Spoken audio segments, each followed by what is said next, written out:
Mga dahilan kung bakit sumusuko ang mga babae.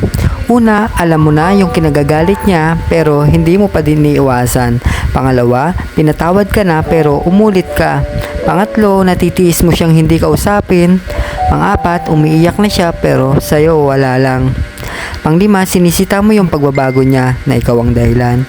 Pang-anim, binabaliwala mo yung mga pagbabawal sa'yo. Pang-pito, pangit ugali niya pero sa iba mo nirereklamo.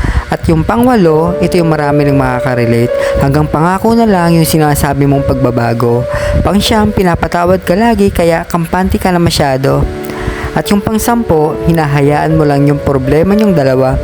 Pero girls, hindi sa kinakampihan ko kayo. Minsan sa inyo din kasi ang may problema. Alam mo kung bakit ginaganyan ka niya? Kasi sinanay mo siya na ikaw lang nakakaalam kung bakit. Real talk po yan.